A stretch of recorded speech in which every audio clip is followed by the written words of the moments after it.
Good evening दोस्तों, मैं KD sir आपका फिर से प्रोटोज एकेडमी के ऑनलाइन प्लेटफॉर्म पर आपका अभिनंदन करता हूं। अपने पहले लेसन में अपन ने पढ़ लिए थे उसके बारे में, अकाउंटिंग के बारे में, लेखांकन एक परिचय के बारे में, लेखांकन का परिचय अपन ने कर लिया था। और आज अपन सेकंड चैप्टर लेके चल रहे हैं। और सेकंड चैप्टर अपना कौन सा है? सेकंड चैप्टर अपना है लेखांकन के सिद्धांत। अपन पढ़ेंगे, क्या पढ़ेंगे? लेखांकन के सिद्धांत पढ़ेंगे या लेखांकन के सैद्धांतिक आधार पढ़ेंगे। जो सिद्धांत होते हैं उनका क्या आधार होता है? अपन को ये मालूम है, अपन को ये पता है कि प्रत्येक व्यक्ति के अलग अलग सिद्धांत होते हैं। हर व्यक्ति अपने सिद्धांतों पर जीता है, मरता है। हर व्यक्ति अपने सिद्धांतों पर कार्य करता है। कोई व्यक्ति है वो किसी बात से कॉम्प्रोमाइज नहीं करता है, उसका सिद्धांत मैं ऐसा नहीं करूंगा तो नहीं करेगा, तो वो नहीं करेगा।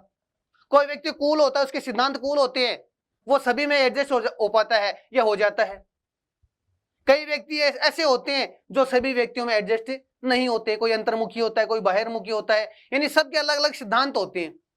उसी प्रकार अपन बात करते हैं लेखांकन की, तो लेखांकन के भी सैद्धांतिक आधार होते हैं। उन सिद्धांतों के अकॉर्डिंग लेखांकन क्या करता है? कार्य करता है। और एक बात बता दूं मैं आपको, लेखांकन मूलतः या मुख्यतः वित्तीय प्रकृति के जो लेन देन होते हैं, जो वित्तीय प्रकृति के लेन देन होते हैं या जो व्यवहार होते हैं, जो सौदे होते हैं, उनका अभिलेखन किस में किया जाता है? लेखांकन में किया जाता है। जो गुणात्मक होते हैं उनका लेखांकन नहीं किया जाता है। सिर्फ किसका किया जाता है? जो वित्तीय प्रकृति के होते हैं, जो मुद्रा में मापे जा सकते हैं, कह सकते हैं अपन, उन्हीं घटनाओं का, उन्हीं व्यवहारों का, उन्हीं सौदों का इसमें लेखा किया जाता है। और लेखा करने के बाद में उसकी जो सूचनाएं होती है वो उपयोगकर्ता उसको उपयोग में लेते हैं। तो जो वित्तीय प्रकृति के लेन देन है, जो घटनाएं हैं, जो व्यवहार है, उनका अभिलेखन किया जाता है, उनका वर्गीकरण किया जाता है, उनका संक्षिप्तीकरण भी किया जाता है। और इसके साथ साथ जो उनसे परिणाम अपन को प्राप्त होते हैं, अभिलेखन के बाद में, वर्गीकरण करने के बाद में, संक्षिप्तीकरण करने के बाद में अपन को जो परिणाम प्राप्त होते हैं उनकी व्याख्या भी कौन करता है? लेखांकन करता है। कैसे करता है? ये बहुत आगे की बातें हैं कि अपन, अब एक बड़ा सारा व्यापारी है, मान लो एक बड़ा व्यापारी है, अब उसको माल का आदेश देना है। कब माल का आदेश देगा? कब माल खरीदना है, कब माल का आदेश देना है, कब माल खरीदना है, कितना माल गोदाम में पड़ा रहना चाहिए, कितनी अपने पास नगद रहनी चाहिए, कितने पैसे बैंक में रहने चाहिए, कितने इन्वेस्टमेंट करने, ये कई सारे जो निर्णय होते हैं ना, ऐसे नहीं लिए जाते, ये लेखांकन के आधार पर लिए जाते हैं। जब लेखांकन कर लिया जाता है और उसका संक्षिप्तीकरण करते हैं, विश्लेषण करते हैं, और विश्लेषण करने के बाद में अपन को जो परिणाम प्राप्त होते हैं, उन परिणामों के माध्यम से जो उपयोग करता है वो उसका निर्णय लेता है। उपयोगकर्ता कोई भी हो सकता है। जो व्यवसाय में जो व्यक्ति हित रखता है वो सभी व्यक्ति क्या होते हैं? उसके उपयोगकर्ता होते हैं। आंतरिक उपयोगकर्ता भी होते हैं और बाह्य उपयोगकर्ता भी होते हैं। आंतरिक उपयोगकर्ता कौन होता है? जो उस व्यवसाय का मालिक है, उस व्यापार का मालिक है, या उस व्यापार में कोई अपने मैनेजर बैठा रखा है, वो मैनेजर है, वो उसका आंतरिक उपयोगकर्ता हो सकता है। बाह्य उपयोगकर्ता कई सारे होते हैं। अपन को पैसों की आवश्यकता है, ऋण की आवश्यकता है, बैंक से ऋण लेने जाते हैं अपन, बैंक ऐसे नहीं देगा। अपने जो व्यापार है उसके बारे में वो देखेगा, उसकी स्थिति को जानेगा, फिर वो ऋण देने की सोचेगा। एक व्यक्ति से अपन माल खरीदते हैं उधार, एक आपूर्ति करता है उधार माल खरीदते हैं उससे, ऐसे नहीं देगा वो उधार। वो कैसे देगा? वो अपनी पहले जो व्यापार की स्थिति उसको जानेगा कि यार मैं इसको माल उधार दे रहा हूं, ये पैसे अपने डूब तो नहीं जाएंगे, ये अपनी जो वसूली तो हो जाएगी, पैसे अपन को मिल तो जाएंगे। ये सभी बातों का अध्ययन करने के बाद में वो देते हैं। ग्राहक है, माल खरीदते हैं, तो वो ग्राहक भी देखेंगे कि मैं जो वस्तु खरीद रहा हूं क्या वो मेरे उपयोगी है, मेरे लायक है। यानी कई सारे जो उपयोगकर्ता होते हैं इन सूचनाओं का उपयोग करते हैं। और जो सूचनाएं होती हैं वो क्या होनी चाहिए? विश्वसनीय होनी चाहिए। जो भी सूचनाएं होनी चाहिए क्या होनी चाहिए? विश्वसनीय होनी चाहिए, यानी विश्वास करने योग्य होनी चाहिए। तुलनीय भी होनी चाहिए, यानी तुलना भी कर सकते हैं अपन। आगे अपन चलेंगे, देखेंगे अपन कई सारी जो अवधारणा है, संकल्पना है वो आएगी, उस पर अपन चर्चा करेंगे। तो जो विभिन्न लेखाकार हैं, कई सारे जो लेखाकार हैं जिन्होंने लेखांकन पद्धतियों में कई सारे जो सिद्धांत दिए हैं, जो नियम दिए हैं, उनमें एक रूपता लाने के लिए कई सारे विद्वान हुए, कई सारे लेखाकार हुए, उन्होंने अपने अनुभव के आधार पर, अपने प्रयोगों के आधार पर, लंबे समय के कारण या परिपाटी के कारण, किसी के कारण भी अलग अलग सिद्धांत दिए, अलग अलग बातें बताइए। तो उन सभी बातों में समानता लाने के लिए, उन सभी बातों में समानता लाने के लिए क्या होता है कि institute of chartered accountants of India यानी ICAI,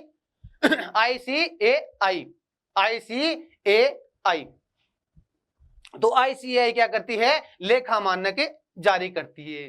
क्या करती है? लेखा मानक जारी करता है। और ये जो ICAI है, ये देश में लेखांकन नीति के मान्य जो स्थापित सिद्धांत है या जो सिद्धांत देने वाला है, उसका एक मात्र नियामक निकाय है। क्या है? नियामक निकाय होता है। कौन सा? ICAI। इंपॉर्टेंट क्वेश्चन है आगे के लिए, भविष्य के लिए, या एबीसीडी में भी आपके आ सकता है। अपन बात करते हैं लेखांकन के सिद्धांत की। तो लेखांकन के सिद्धांत में लेखांकन अभिलेखों में समान रूपता या एक रूपता लाने के लिए कुछ सिद्धांत आए हैं अपने पास में, कुछ नियम होते हैं और उनका विकास किया गया। नियमों का क्या किया गया? विकास किया गया। सिद्धांतों का क्या किया गया? विकास किया गया। और ये जो इस पेशे से जुड़े हुए लोग हैं, लेखांकन के पेशे से जो जुड़े हुए लोग हैं, वो सभी ने अलग अलग नाम से सिद्धांत दिए हैं, सभी ने अलग अलग कार्य बताए हैं। कैसे? कोई तो परिपाटी कह सकता है कि परिपाटी है या परिपाटी पर कार्य करते हैं, इसको अपन संकल्पना भी कह सकते हैं, इसको अपन अवधारणा भी कह सकते हैं, और इसको अपन और कई सारे नामों से जान सकते हैं। तो अपन बात कर रहे हैं सामान्यतः मान्य जो लेखांकन है, सामान्यतः मान्य लेखांकन सिद्धांतों का विकास एक लंबी अवधि में पूर्व अनुभवों, प्रयोगों अथवा परंपराओं, व्यक्तियों एवं पेशेवर जो निकाय हैं और जो विवरण है, उनमें जो सरकारी एजेंसियों द्वारा नियम के आधार पर हुआ है। जो सिद्धांत है वो सिद्धांत ऐसे नहीं बने, वो सिद्धांत ऐसे नहीं बने। कई सारे विद्वान हुए, कई सारे लेखाकार हुए, वो उन्होंने अपने अनुभव के द्वारा, वो अपने प्रयोगों के द्वारा, या जो वर्तमान में या पहले से जो परंपराएं चली आ रही है उनके द्वारा, इनसे जो पेशेवर व्यक्ति जुड़े हैं वो अपने विवरणों के द्वारा, और सरकारी जो एजेंसी है उनके लिए जो सरकारी एजेंसी है उनके द्वारा नियम बनाए गए। किन को लेकर के? अनुभवों के लेकर के, परंपराओं के लेकर के, नियमों को लेकर के, इनके लेकर के नियम बनाए गए, और इनके आधार पर ही सिद्धांतों का जन्म हुआ है, सिद्धांतों का विकास हुआ है। और ये जो सिद्धांत है, इसमें जो वैज्ञानिक है या विज्ञान में अपन बोलते हैं कि निश्चित प्रयोग के आधार पर करते हैं। अपन को जल कैसे बनाना है, पानी कैसे बनाना है, तो इसमें हाइड्रोजन है, ऑक्सीजन जो भी मिलाकर अपन जल बनाते हैं, उस प्रकार का इसमें सिद्धांत नहीं होता है। लेखांकन में सिद्धांत क्या होते हैं? लेखांकन में सिद्धांत बदलते रहते हैं। लेखांकन में सिद्धांत क्या है? बदलते रहते हैं। जो उपयोगकर्ता होते हैं लेखांकन के, उन्हें उपयोगकर्ताओं की आवश्यकताओं के अनुसार, वैधानिकता के अनुसार, या वैधानिक रूप से, या सामाजिक वातावरण या आर्थिक वातावरण, इससे प्रभावित होते रहते हैं। कौन? लेखांकन के सिद्धांत। लेखांकन के सिद्धांत उपयोगकर्ताओं की आवश्यकताओं के अनुसार, वैधानिक आवश्यकताओं के अनुसार, सामाजिक वातावरण के अनुसार, आर्थिक वातावरण के अनुसार ये प्रभावित होते रहते हैं, और उनमें निरंतर परिवर्तन होता रहता है, या वो परिवर्तित होते रहते हैं। ये मैंने थोड़ा सा आपको लेखांकन के सिद्धांत के बारे में बता दिया, मोटी मोटी जो बातें होती है वो मैं अपन ने चर्चा कर ली। अब अपन मेन मुख्य मुद्दे पर आते हैं कि आधारभूत लेखांकन संकल्पनाएं क्या होती है। आधारभूत लेखांकन संकल्पनाएं क्या होती है, अपन इसकी चर्चा करेंगे।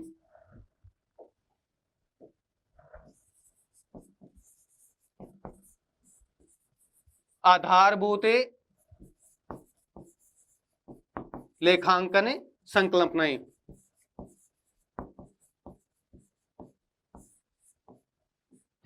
आधारभूत लेखांकन संकल्पनाएं क्या है?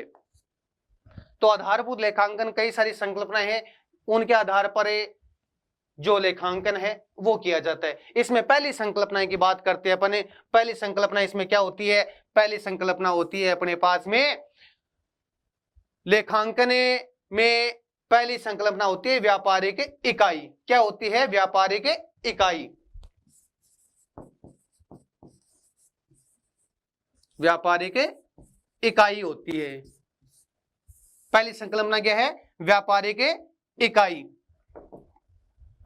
अब व्यापारिक इकाई से क्या तात्पर्य? व्यापारिक इकाई से यही तात्पर्य है कि अपन ने शुरू में बता दिया था, पहले चैप्टर में मैंने आपको ये संकल्पना थोड़ी बहुत समझाई थी कि इसमें इस संकल्पना के अनुसार व्यापार और व्यापारी दोनों अलग अलग होते हैं। व्यापार अपने आप काम नहीं करेगा, व्यापारी है वो व्यापार में काम करेगा, लेकिन व्यापार और व्यापारी क्या होते हैं? अलग होते हैं। व्यापारी व्यापार में पूंजी लगाता है। व्यापार में कौन पूंजी लगाता है? व्यापारी पूंजी लगाता है। तो व्यापार का भी ये दायित्व बनता है कि वो व्यापारी को कुछ पैसे कमा कर दे, लाभांश दे। व्यापार का दायित्व होता है उसकी पूंजी वापस लौटाएं। और जब मान लो इसमें क्या होता है कि इसमें ये होता है कि एक तो ये अपना व्यापार है, और ये जो व्यापार होता है ये क्या है? अपना व्यापार है। और ये क्या है? अपना व्यापारी है। ये क्या है? अपना व्यापारी है। ये क्या है? व्यापारी है। तो ये माल बेचेगा, ये इसने 5 लाख रुपए इस व्यापार को दे दिए। 5 लाख रुपए क्या है? व्यापार को दे दी। तो व्यापार का दायित्व बनता है कि इसको पैसे कमा करके दे। अब मैं बात कर रहा हूं व्यापारिक इकाई की, अलग अलग होते हैं। अब जब इसको घर पे जरूरत पड़ेगी, इसको घर पे जरूरत पड़ेगी माल की, कि भैया ये 500 रुपए का माल ये घर पे ले जाएगा, चाय है, चीनी है, टूथब्रश है, टूथब्रश है, जो भी है घर पे ले जाएगा। किराना किसने दुकान कर रखी है? व्यापार कर रखा है। तो व्यापार तुरंत बोल देगा, भैया तू मेरे काम कर रहा है तो एहसान नहीं कर रहा है, तेरे को लाभांश कमा के दे रहा हूं मैं, इसको तेरे को प्रॉफिट दे रहा हूं मैं, ऐसे घर पे नहीं ले जा सकता। तो भैया 500 रुपए तूने खरीद लिए हैं, तेरे को जरूरत है ले जा, कोई दिक्कत नहीं है, लेकिन अपनी इसकी मेरी जो पुस्तक है उसमें लिख के जा कि तूने 500 रुपए क्या कर लिए? आहरण कर लिए, ड्राइंग से कर ली। तो इसमें पहली संकल्पना यही है अपने कि व्यापारिक इकाई में और व्यापारिक इकाई में व्यापार और व्यापारी क्या होते हैं? अलग अलग होते हैं। जैसे अपने एग्जाम्पल आएंगे, क्वेश्चन आएंगे, अपन और चर्चा कर लेंगे। और दूसरी अपनी संकल्पना क्या है? अपने दूसरी संकल्पना के बारे में बात करते हैं तो मुद्रा मापन। दूसरी संकल्पना क्या है अपने पास में? मुद्रा मापन। कौन सी संकल्पना अपने पास में? मुद्रा मापन। मुद्रा मापन। मुद्रा मापन कौन सी संकल्पना होती है? मुद्रा मापन वह संकल्पना होती है जिसमें जो सौदे होते हैं, जो व्यवहार होते हैं, उन्हीं का लेखा किया जाता है, उन्हीं सौदों का लेखा किया जाता है, उन्हीं व्यवहारों का लेखा किया जाता है जो मुद्रा में मापे जा सकते हैं।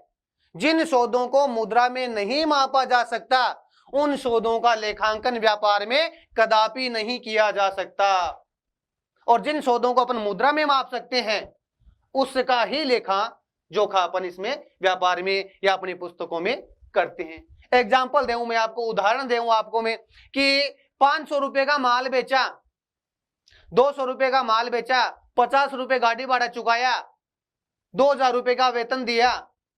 मुद्रा में माप रहे हैं ना, 2000 आगे, 500 आगे, 30 आगे, 50 आगे, जो भी आगे मुद्रा में मापा जा रहा है, तो उसका अपन सौदा जो हुआ है उसका लेखांकन अपन करेंगे पुस्तकों में।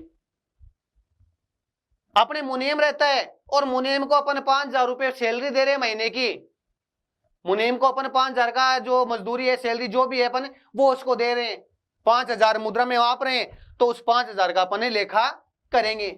लेकिन अपना जो मुनीम है वो काम अच्छा करता है, वो काम अच्छा करता है। अब कितना अच्छा करता है, कैसे अच्छा करता है? मुद्रा में नहीं माप रहे उसको, बस अच्छा करता है, तो इसमें थोड़ी लिखेंगे अच्छा करता है, तो इसको नहीं लिखा जाएगा। यार जो अपने ग्राहक है या आपूर्ति करता है, अपन को माल दे रहा है, उसका व्यवहार अच्छा है, उसका व्यवहार अच्छा है, कूल आदमी है, शांत आदमी है, माल दे जाता है, ले जाता है, कोई दिक्कत नहीं है, उसका व्यवहार क्या है अच्छा, तो व्यवहार का लेखांकन करेंगे क्या? व्यवहार का लेखांकन नहीं होगा इसमें। हाँ, उसने 5,000 का माल अपन को बेच दिया तो 5,000 का लेखा कर सकते हैं अपन व्यवहारों का। यानी कहने का मतलब है वह सौदे या वह व्यवहार जिनको मुद्रा में नहीं मापा जा सकता उनका कभी भी जो लेखांकन है वो नहीं किया जा सकता। दूसरी संकल्पना अपनी ये, यानी ये जो अपन संकल्पना कर रहे हैं ना, ये आगे सवाल करेंगे तब काम आएगी अपने। और इसके थ्योरिकल जो क्वेश्चन है वो भी बनते हैं, 4 नंबर का, 8 नंबर का, 6 नंबर का क्वेश्चन आ जाता है। और ये जो संकल्पनाएं हैं आगे जो आप जो कंपटीशन एग्जाम दोगे इसमें इन्हीं चैप्टर में से क्वेश्चन उठते हैं। आगे दूसरी या तीसरी संकल्पना अपने सतत व्यापार संकल्पना। कौन सी संकल्पना अपने पास में? सतत व्यापार।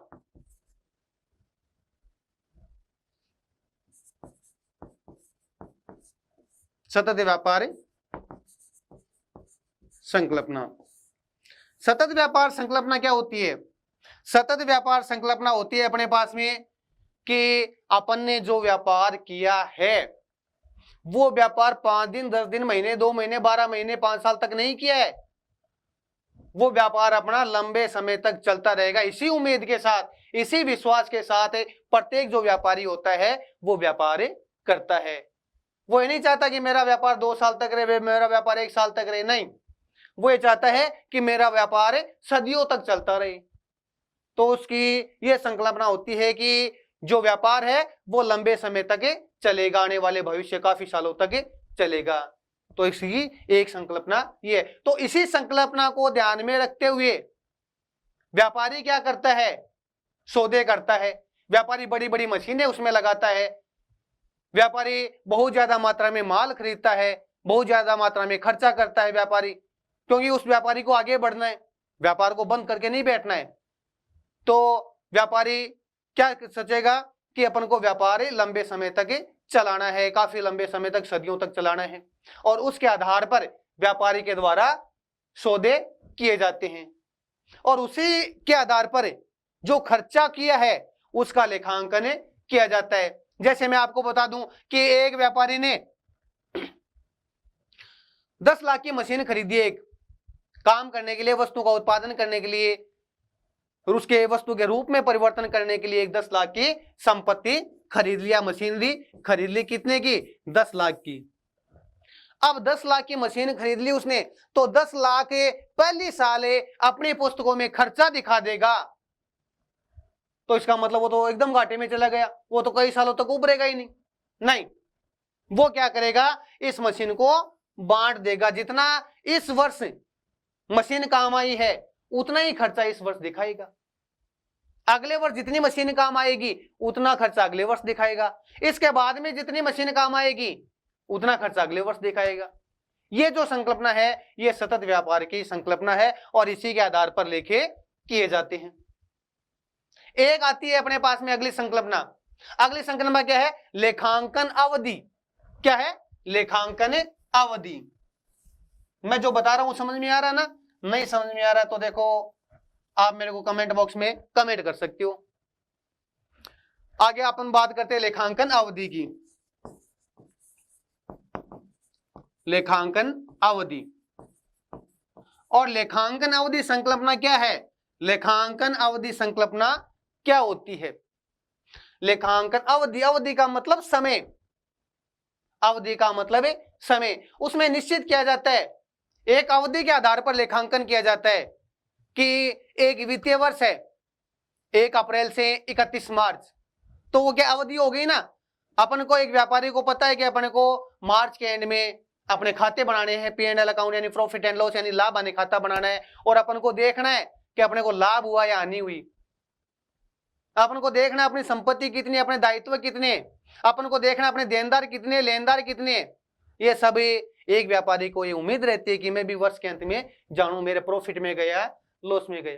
तो इसमें मान लो अभी 1 साल तो अपन ने 31 मार्च को खाते बना लिए, इसके बाद में मई में बना लेते हैं, कभी अपन जून में बना लेते हैं, कभी अपन जनवरी में बना लेते हैं। ऐसा नहीं है, ऐसा नहीं होता है। लेखांकन अवधि संकल्पना के आधार पर एक निश्चित वर्ष होता है वित्तीय वर्ष जिसको अपन बोलते हैं, और वित्तीय वर्ष के पूरे वर्ष के जो लेखे जो के हैं वो वर्ष के अंत में बनाए जाते हैं। अंतिम खाते वो वर्ष के अंत में बनाए जाते हैं। लाभ हानि खाता है, बैलेंस शीट है ना, ट्रेडिंग काउंट है, ये सब क्या है वर्ष के अंत में बनाए जाते हैं। कई सारे खाते होते हैं, कई सारी जो सूचियां होती है वो बीच में बनाई जा सकती है, सूचियां होती है और होती है वो बीच में बनाई जा सकती है।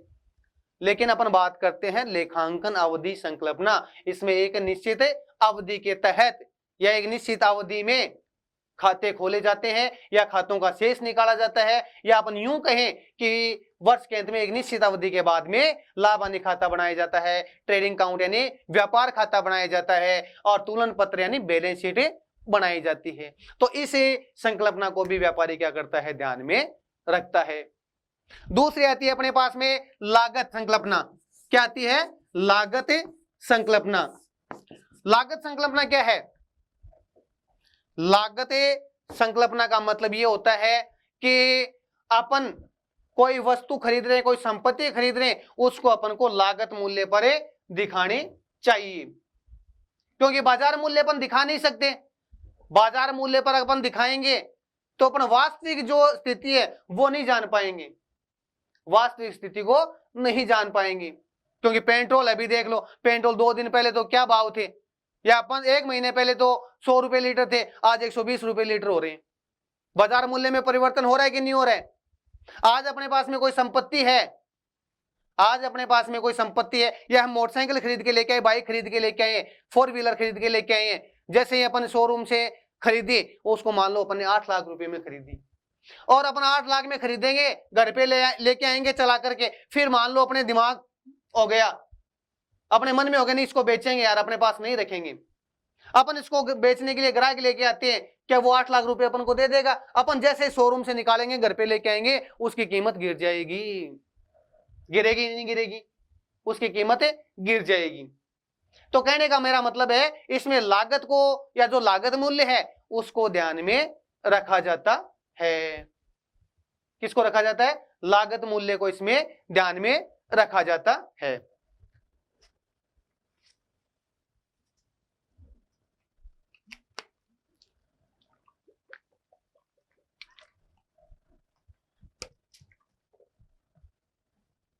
लागत मूल्य को कैसे ध्यान में रखा जाता है, या किस मूल्य पर अपने वस्तु का लेखांकन करते हैं? मान लो अपने व्यापार में अपन संपत्ति खरीद के लेके आए, कितने में? 5 लाख रुपए में अपने संपत्ति खरीद के लेके आए हैं, तो उसका लेखांकन कितने रुपए का करेंगे, कितने रुपए पर करेंगे? 5 लाख पे करेंगे।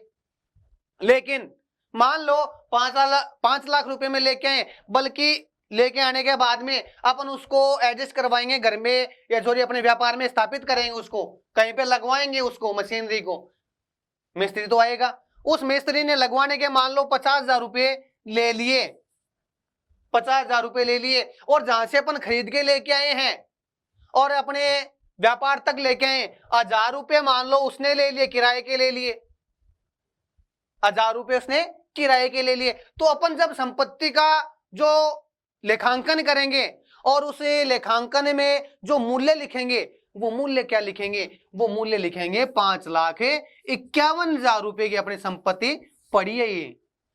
तो जो लेखांकन किया जाएगा 5,51,000 पर किया जाएगा। अब वर्तमान में उसका मूल्य क्या है उस पर नहीं किया जाएगा, या बाजार मूल्य उसका क्या है उस पर नहीं किया जाएगा। बाजार मूल्य तो 5 लाख ही है, ये खर्चा और है, ये खर्चा कौन भुगतेगा? फिर अपने हुआ तो मशीनरी पर ही है, अपने हुआ तो मशीनरी पे खर्चा है। तो ये जो 5,51,000 है अपने पास में, इस पर इसका मूल्यांकन किया जाएगा, इस पर इसका लेखा किया जाएगा। आ रहा समझ में? तो ध्यान से देखो आप, बिल्कुल एकदम इजी विषय है, बिल्कुल बटन लेने की टेंशन लेने की आपको आवश्यकता नहीं है, एकदम इजी विषय। आप टॉपिक को पॉइंट टू पॉइंट पढ़ोगे, देखोगे, समझोगे तो एकदम इजी लगेगा आपको। अब अपन बात करते हैं अगली संकल्पना की। अपन पढ़ रहे हैं संकल्पनाएं, और संकल्पना में कितनी पढ़ ली, दोबारा रिपीट कर ले। तो एक तो व्यापारिक इकाई पढ़ ली, इसमें मैंने आपको शॉर्ट में समझा रहा हूं। एक तो व्यापारिक इकाई पढ़ ली, व्यापारिक इकाई मतलब व्यापार और व्यापारी दोनों अलग होते हैं, बात खत्म, सीधी सी सिंपल। दूसरी संकल्पना पढ़ी अपने मुद्रा मापन। और मुद्रा मापन में क्या होता है, उन्हीं सौदों का लेखांकन किया जाता है जिनको मुद्रा में मापा जा सकता है। जिनको मुद्रा में नहीं मापा जा सकता उसका सौदा नहीं किया जाता, उसका लेखांकन नहीं किया जाता। तीसरे अपने सतत व्यापार संकल्पना, इसमें व्यापारी ये मान के चलता है कि अपना व्यापार लंबे समय तक चलता रहेगा। चौथी अपन ने पढ़ ली लेखांकन अवधि संकल्पना, एक निश्चित अवधि के अंदर या निश्चित अवधि के भीतर जो लेखांकन किया जाता है उस वर्ष के अंत में लाभ हानि खाता है, बैलेंस शीट है या तुलन पत्र बनाए जाते हैं। इसके बाद में पढ़ी अपन लागत संकल्पना, और लागत संकल्पना में बता दी कि वस्तु का जो कुल मूल्य होता है, जो लागत मूल्य आता है अपना टोटल, उस पर लेखा किया जाता है। बल्कि अपन जो खरीद के लेके आए हैं या जो बाजार मूल्य है उस पर कभी लेखा नहीं किया जा सकता।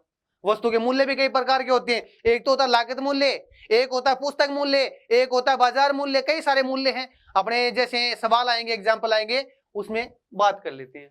चलो थोड़ा सा बता देता हूँ। लागत मूल्य, अपने वस्तु को खरीद के तो लागत मूल्य क्या है, अपने पैसे कितने लगे, अपने पैसे पे एग्जाम्पल लिया, अपने 5,51,000 लगे, 5 लाख में खरीद के लेके आए और 50,000 जिसने स्थापना की उसने ले लिए और 1,000 रुपए के अपने भाड़ा चुका दिया, 5,51,000।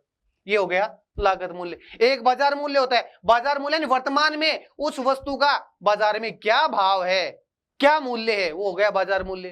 एक होता है पुस्तक मूल्य, पुस्तक मूल्य अपने जो अपने मशीनरी है या जो संपत्ति है उसका अपने पुस्तकों में क्या मूल्य है, वो पुस्तकें अपने क्या मूल्य उसका बता रही है। तो मूल्य कई प्रकार के होते हैं।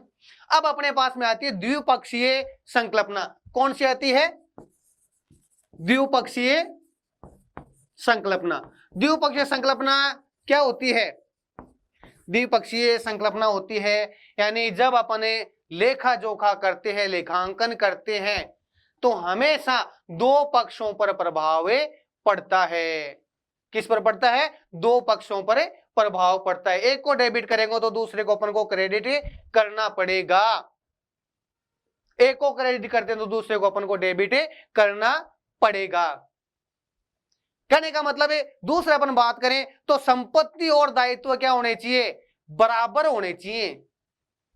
संपत्ति व्यापार में जितनी संपत्ति है तो दायित्व भी अपने पास में उतने ही होने चाहिए। क्यों होने चाहिए, ये व्यापार है, ये क्या है, व्यापार है, खाली है एकदम, कुछ नहीं इसके पास में। थोड़े से समझते हैं अपन, ध्यान से देना। द्विपक्षीय संकल्पना बहुत इंपॉर्टेंट है, अपन इस पर सवाल टिके भी हैं। ये व्यापार है अपने पास में और ये जो व्यापार है ये एकदम खाली है, इसके पास न तो पैसे हैं, ये खाली है। लेकिन इसमें व्यापारी आता है, और तो व्यापारी आता है, इसमें क्या लगाता है, 5 लाख की पूंजी लगाकर व्यापार शुरू करता है। कितने की पूंजी लगाई इसने, 5 लाख की पूंजी लगाई, पैसे लगा दिए इसने। अब व्यापारी के पास में 5 लाख रुपए पड़े हैं ना, नगद पड़े रहो, चाहे बैंक में पड़े रहो, चाहे मशीनरी खरीद लो, 5 लाख रुपए पड़े कि नहीं पड़े हैं, इसके पास में संपत्ति पड़ी है। लेकिन मैंने क्या बताया, द्विपक्षीय संकल्पना में संपत्ति और दायित्व बराबर होने चाहिए, तराजू में एकदम बराबर होने चाहिए, ऐसे नहीं होने चाहिए, बराबर। तो इसके पास में व्यापारी ने व्यापार में 5 लाख रुपए लगा दिए और 5 लाख रुपए की संपत्ति अब व्यापार के पास हो गई।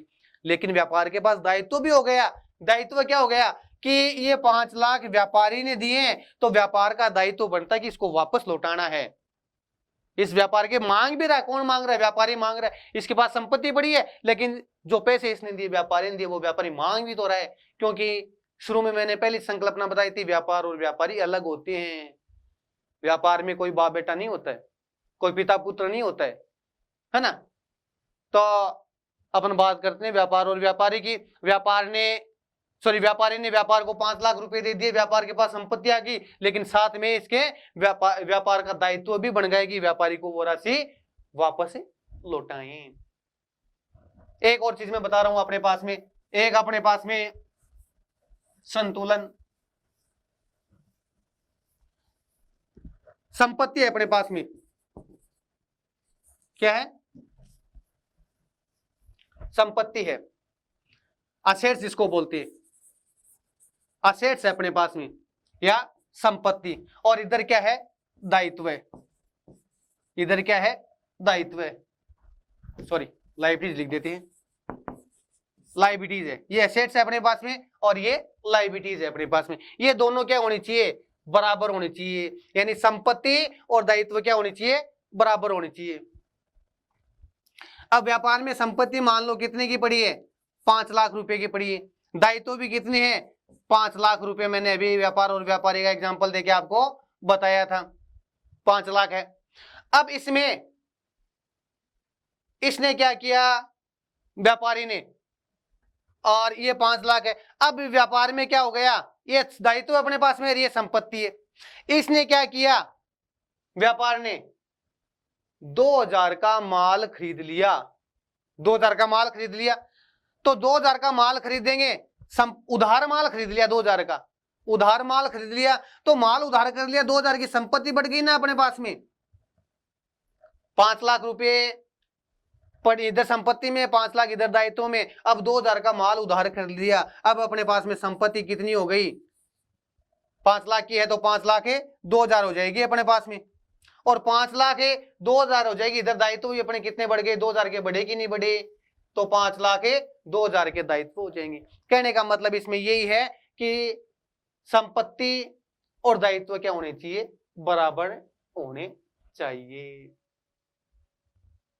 एक अपने बात करते हैं, अगली संकल्पना आती है अपने आगम मान्यता संकल्पना। आगम मान्यता संकल्पना,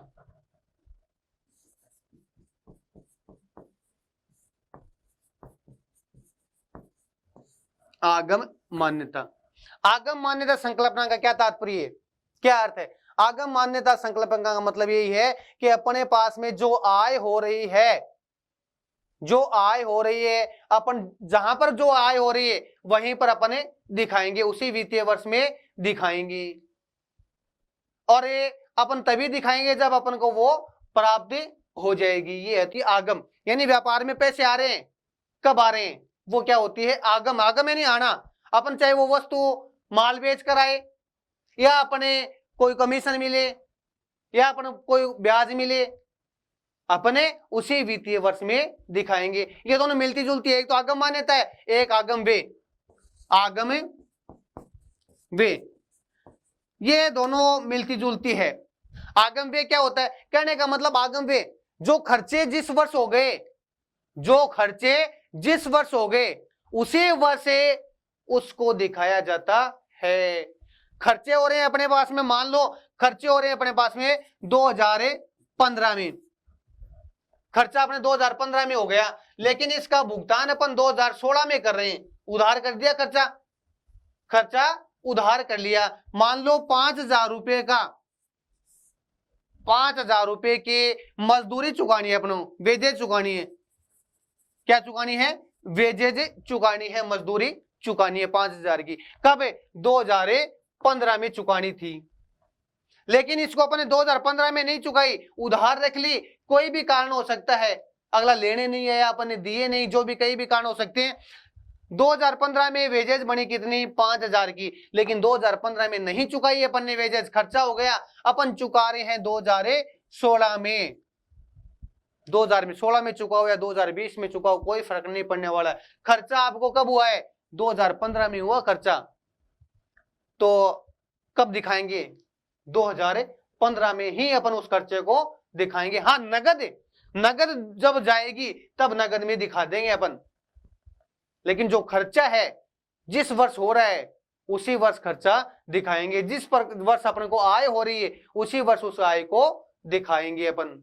नगद भुगतान क्या वो करते रहेंगे, नगद भुगतान जब पैसे जाएंगे उस समय अपन प्रविष्टि कर देंगे, एंट्री कर देंगे। लेकिन जो खर्चा है, क्यों, क्योंकि लाभ हानि ज्ञात करने के लिए जो खर्चा जिस वर्ष होता है उसी वित्तीय वर्ष में दिखाया जाता है। अगर उसी वित्तीय वर्ष में नहीं दिखाएंगे तो एक वर्ष तो लाभ ज्यादा हो गएगा, एक वर्ष लाभ कम हो जाएगा। मान लो 2015 है और इस 15 में अपने 40,000 का खर्चा कर दिया, 2015 में 40,000 का खर्चा कर दिया, लेकिन भुगतान 2016 में कर रहे हैं, कितने का, 40,000 का। इस वर्ष मान लो अपने 40,000 दिखाए नहीं है, इस वर्ष 40,000 नहीं दिखाए हैं, तो इस वर्ष तो 40,000 का प्रॉफिट ज्यादा होगा कि नहीं होगा। खर्चा तो इस वर्ष का है, लेकिन 40,000 अपने खाते में नहीं दिखाए, तो प्रॉफिट ज्यादा गया है कि नहीं गया अपनी जेब। और अपन 40,000 दिखा कब रहे हैं, 2016 में दिखा रहे हैं, तो इस वर्ष तो खर्चा हुआ ही नहीं है, इस वर्ष तो खर्चा हुआ ही नहीं है, और ये खर्चा अपन 2016 में दिखा रहे हैं, तो 2016 में क्या है, अपन माइनस में चले जाएंगे कि नहीं चले जाएंगे, और 2015 में खर्चा हुआ है लेकिन दिखाया नहीं, तो अपन प्लस में चले जाएंगे नहीं चले जाएंगे। तो कहने का तात्पर्य जो लेखांकन है वो हमेशा आगम व्यय मिलान के आधार पर कार्य करता है, यानी जो खर्चा जिस वित्तीय वर्ष में होता है उसी वित्तीय वर्ष में इसको दिखाया जाता है। एक अपने मान्यता आती है या संकल्पना, अवधारणा बोल सकते हैं, संकल्पनाएं बोल सकते हैं, मान्यताएं बोल सकते हैं।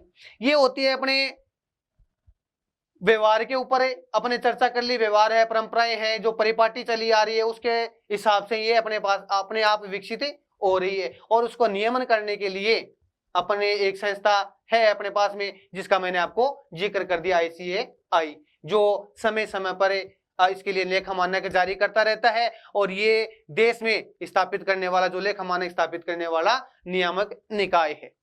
अपन बात करते हैं, आगम व्यय हो गई अपने पास में और आगम मान्यता हो गई। अब बात करते हैं पूर्ण प्रस्तुतिकरण। क्या बात करते हैं अपन, पूर्ण प्रस्तुतिकरण। प्रस्तुतिकरण संकल्पना या मान्यता, अवधारणा। पूर्ण प्रस्तुतिकरण का संकल्पना क्या अर्थ है, इसका अर्थ यह है कि अपने सभी सूचनाएं जो है पूरी रूप से या पूर्ण रूप से उसको दर्शाएंगे, उसको दिखाएंगे, उनको बताएंगे। ये होती है अपने पास में पूर्ण प्रस्तुत, यानी कहने का मतलब जो भी अपने पास में तथ्य हैं, जो भी आंकड़े हैं, उन सभी आंकड़ों को अपने दिखाएंगे, उन सभी सूचनाओं को अपन प्रकाशित करेंगे। ये होती है अपने पास में पूर्ण प्रस्तुतिकरण संकल्पना। एक होती है अपने समानुरूपता या समानुरूपता की संकल्पना। समानुरूपता की संकल्पना क्या है, या समान रूपता, अपन इसको ऐसे भी बोल सकते हैं, समान रूपता।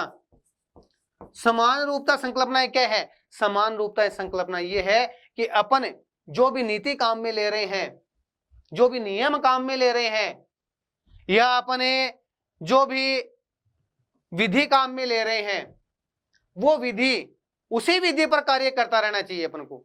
ये नहीं है कि अपन ने इस वर्ष 2015 वाले जो वर्ष है, वित्तीय वर्ष है, उसमें तो अपने एक या सीधी रेखा पद्धति पर ह्रास लगा रहे हैं, दूसरी साल अपन क्रमागत ह्रास विधि लगा रहे हैं, और तीसरी साल वार्षिक वृद्धि विधि लगा रहे हैं, अलग अलग विधियां लगा रहे हैं। नहीं, ऐसा नहीं। अपन जिस विधि को काम में ले रहे हैं उसी विधि के ऊपर आप काम करो। अपन स्टॉक का मूल्यांकन कर रहे हैं लागत मूल्य पर, तो अपन को लागत मूल्य पे करते रहना चाहिए, बाजार मूल्य से कोई मतलब नहीं रखना चाहिए। स्टॉक का जब मूल्यांकन अपन कर रहे हैं, अपन ह्रास लगा रहे हैं तो उसी विधि से लगाना चाहिए जिस विधि से अपन लगा रहे हैं। और जो नीतियां हैं वो अपन को समय समय पर परिवर्तन नहीं करते रहना चाहिए। जिस नीति पर अपन कार्य कर रहे हैं उस नीति पर अपन को चलना चाहिए, आगे बढ़ना चाहिए।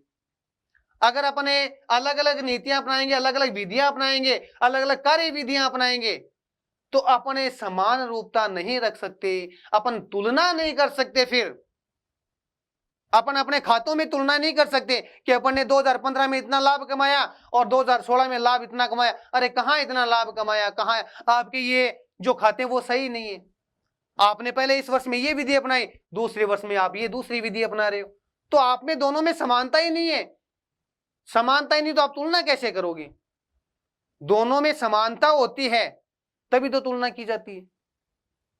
कुश्ती का मैच चल रहा है और कुश्ती में एक तो 50 किलो वेट में है लड़का और एक 76 किलो वेट में, दोनों की कुश्ती लड़ाएंगे, क्या वो वाजिब है? नहीं। 50 किलो एक वेट का तो दूसरे का वेट भी कितना होना चाहिए, 50 किलो होना चाहिए। समान रूपता उसमें होनी चाहिए, वो है। अपन दौड़ करवा रहे हैं, 19 वर्ष की दौड़ करवा रहे हैं, 17 वर्ष की दौड़ करवा रहे हैं, तो 17 वर्ष में 17 वर्ष की होनी चाहिए। जो लड़के हैं लड़कियां हैं वो 17 वर्ष के होने चाहिए, जब उसमें अपन को पता चलेगा हाँ कौन जीता कौन हारा, कौन जीता कौन हारा। तो वही चीज इसमें होती है, यानी इसमें समान रूपता होनी चाहिए। स्टॉक का मूल्यांकन कर रहे हैं तो उसी के आधार पर करो ना, एक ही विधि आप अपनाओ ना। जो नीति अपना रहे हैं वो एक ही नीति आप अपनाओ। एक दूसरी एक विधि, एक अपनी संकल्पना और है, इंपॉर्टेंट है, रूढ़िवादी। कौन सी है? रूढ़िवादिता संकल्पना। रूढ़िवादिता संकल्पना। रूढ़िवादिता संकल्पना क्या है? रूढ़िवादी के नाम से आप समझते होगे पुरानी संकल्पना, पुरानी संकल्पना। तो कहने मतलब अपने जो बुजुर्ग हैं, अपने दादा परदादा, वो क्या करते थे पता है आपको?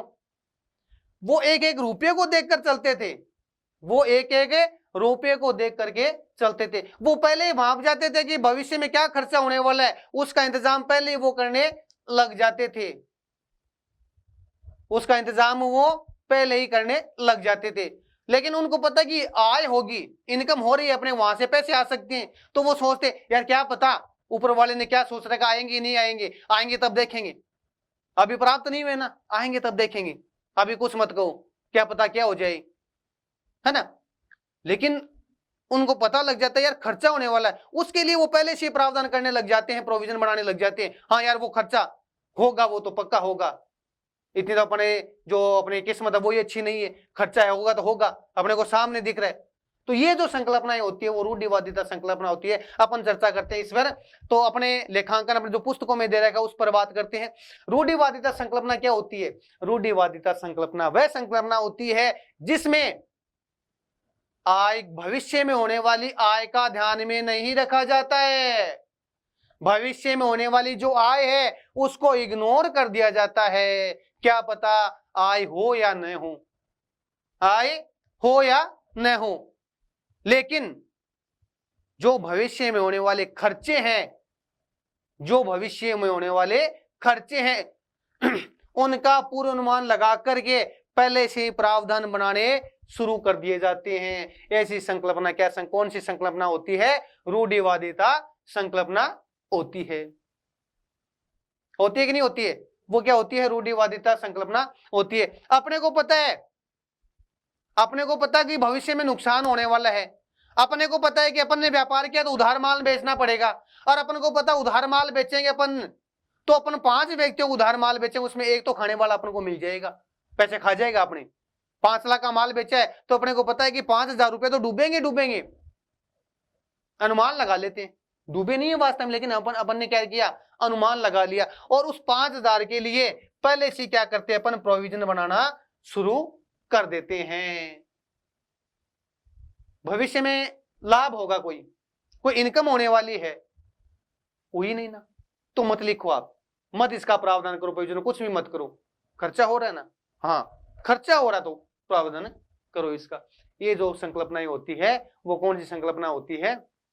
अपने मान लो अपने कोई अपन काम जाते हो जाते हैं, अपने खर्चा ध्यान में, यार वो खर्चा होगा, वो खर्चा होगा, वो खर्चा, घर वालों को बता देते हैं वहां पर खर्चा होगा पैसे दो, वहां पर खर्चा होगा वो पैसे दो, वहां पर खर्चा हुआ वो पैसे दो। लेकिन अपन वो नहीं बताते कि अपन ननिहाल जाएंगे, अपन को नानी जी पैसे देंगे, मामा जी पैसे देंगे, और कोई रिश्तेदार पड़ोस पे रिश्तेदार है वो अपन को पैसे देंगे, वो अपन काउंटिंग नहीं करते। आप में रूढ़िवादिता संकल्पना है, वो दे दिए कहते नहीं क्या, वो दे दिए, जो खर्चा वो अपन घर वालों से ले लेते हैं, इनकम वो बताते ही नहीं है किसने कितने दिए। मासी जी आई 100 का नोट दे के चली गई, घर वालों को नहीं कहते 100 का नोट दे के गई, उनको पता चल जाता है वो बात अलग है, लेकिन वो कहते नहीं। वो संकल्पना क्या होती है? रूढ़िवादिता संकल्पना कहलाती है। एक होती है सारता की संकल्पना, सारता यानी सारांश, क्या होती है? सारता की संकल्पना, सारांश की संकल्पना होती है। यानी इसमें जो सार वाली बात है, जो इंपॉर्टेंट बात है, जो मुख्य बातें हैं, जो मुख्य जो आंकड़े, वो सब इसमें दर्शाए जाते हैं, वो सब इसमें दर्शाए जाते हैं, इग्नोर नहीं किए जाते। वो संकल्पनाएं कौन सी होती है? सारता की संकल्पना होती है। और एक मुख्य संकल्पना, लास्ट संकल्पना अपना चर्चा करेंगे, इसके बाद में आज ज्यादा हो जाएगा थोड़ा सा, और कल पढ़ेंगे। तो एक संकल्पना आती है अपने पास में वस्तुनिष्ठता। वस्तुनिष्ठता कौन सी संकल्पना आती है अपने पास में? वस्तुनिष्ठता संकल्पना आती है। कौन सी संकल्पना आती है अपने पास में? वस्तुनिष्ठता।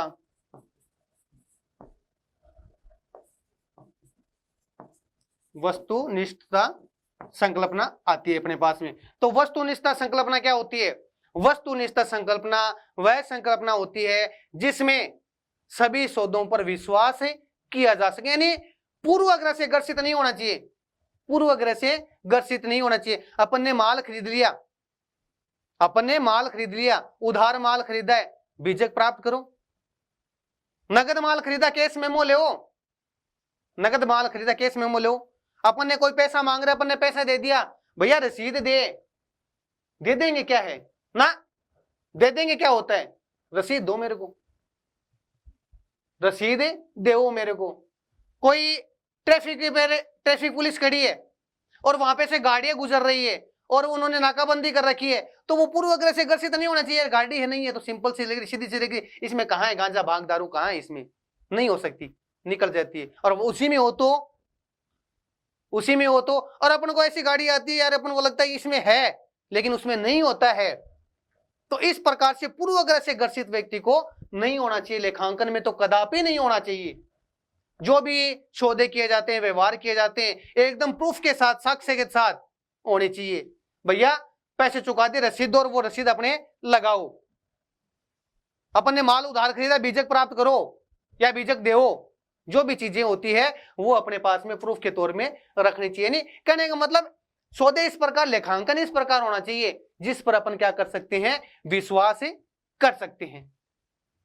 तो ये अपने लेखांकन के सैद्धांतिक आधार पर पढ़े, अपन ने संकल्पनाएं पढ़ी, समझ में आई तो बहुत बढ़िया बात है, और नहीं समझ में आए तो आप मेरे को कमेंट करके बता सकते हो, अपन कोई और सुधार करेंगे। कोई चीज छूट गई है तो वो आपको मैं बताऊंगा। और इसको सब्सक्राइब करना मत भूलना, क्योंकि मैं प्रत्येक वीडियो इस पर डालने वाला हूं। अभी अपने जो वित्तीय लेखांकन है वो चल रहा है, अकाउंटेंसी चल रही है, इसके बाद में इकोनॉमिक्स है, बीएम है, सब अपन इसमें पढ़ेंगे। तो आप निश्चित हो जाइए, बेफिक्र रहिए, अपन सब यहाँ पर पढ़ने वाले हैं, मस्त रहिए, एकदम अच्छे नंबर लाने वाले हैं। Thank you.